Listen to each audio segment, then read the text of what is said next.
Hi, this is my assignment 3 of comp3132, and this is my video presentation.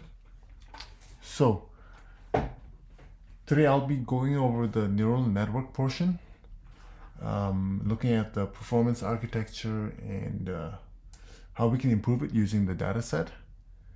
And we'll start with question 3.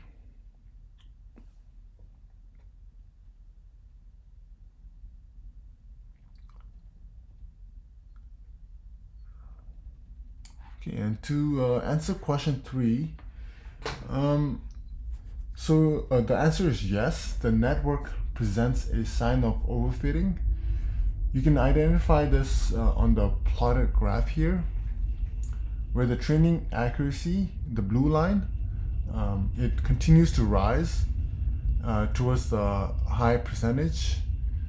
However, the red dashed line here, the validation accuracy has plateaued, and so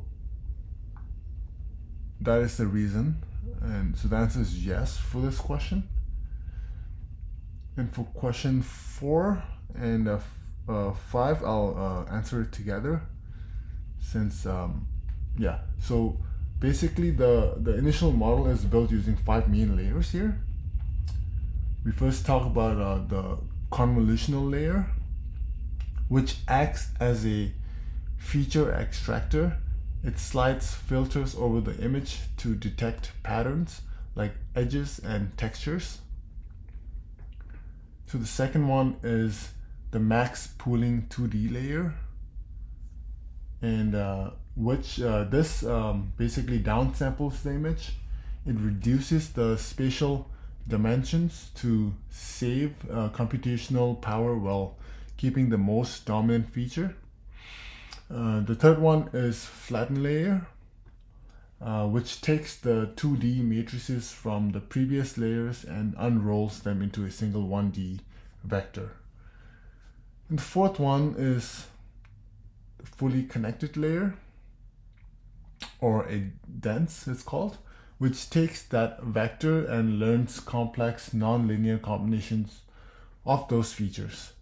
And finally, we have the fifth layer, the output fully connected layer, or output dense layer, which uses a softmax activation to give us the final probability for each of the 10 images categories.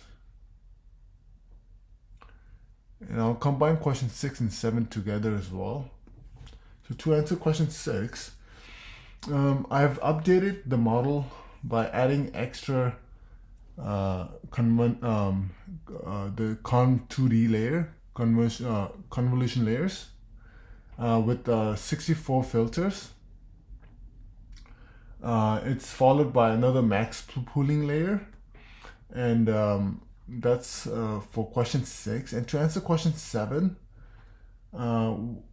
I'm comparing this larger model to the original one, and the main difference is its capacity to learn. By adding another convolutional block, the neural can understand more complex and abstract features.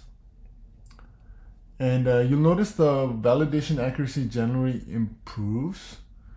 And because the model is more complex, it can still struggle with overfitting if left unchecked, as you can see. That's question 7. And question 8 and 9, I'll combine it as well. So to address the overfitting, I've added a dropout layer to the model right after the flatten layer. This is to explain what this does for question 9 actually. So because the dropout is a powerful regularization technique. So how it works is that during training, it randomly turns off, and like you can see, it drops out a set of percentage of neurons. So in my code, I set it to 0.5 or 50%, and This prevents the network from becoming overly reliant on specific neurons. And it forces the model to distribute its learning across the whole network, which makes it much more robust and significantly reduces overfitting when looking at a new unseen data. As you can see. And yeah, I think that covers all the required questions for the neural network portion. And that's everything. Thank you for watching.